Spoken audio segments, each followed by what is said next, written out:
So in my last video I was tinkering around with the new Caddx version 2, and now I just want to show you some new settings that I played around with yesterday.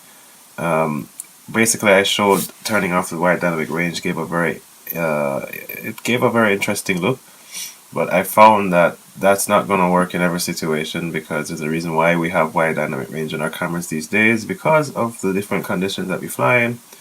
And it really brings up the black level so that you can see those dark shadows, or those hidden ghost branches that might smack you in the face. So I decided I'm going to turn it back on and tinker with some of the other settings. Now this has been documented. I know Albert Kim had quite a few videos on the settings, but when I looked at the image at first I thought it is really bright, and because everything is so bright it looks washed out and it just looks annoying. So I literally just turned the brightness down by 1.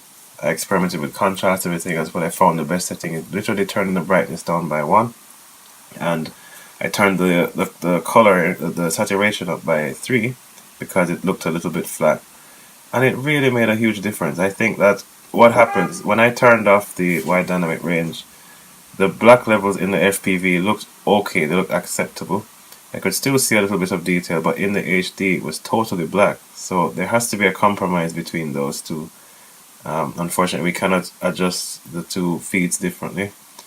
So I found that doing this is a perfect balance. So here you can see I'm flying with the sun behind the clouds, and it looks a bit washed out, but it's still acceptable. It's not bad at all. Now, I come from a background of video production, and I remember those first days of doing the digital cameras. When I used to get the files from them, I looked at them and thought, wow, that's very washed out. Like, you know, basically what those cameras do is they try to capture as much of the black level as possible, and it kind of brightens the black level a whole lot, and it looks like there's not much detail. But if you take that file into your editing software and then drop the black levels, everything pops out. So I think in a way it's better to have the wide dynamic range on, so you get more details, because if you don't have any black in your video, if you don't have any black details, you cannot add it. So, you know, you can only take it away. But anyway, here you see the sun comes out, and what I like is that effect where you can actually see the sun. I don't like to see the sun as this blown out blob of light in the sky. And this looks very pleasing to me, and I'm quite happy. And you can see the shadows as well, so it all works. So I think this is where I'm going to leave this for now. Let's see what other firmware updates they bring. Also, I'm very happy with this build, the way it came out. I've tuned some PIDs and it really feels locked in.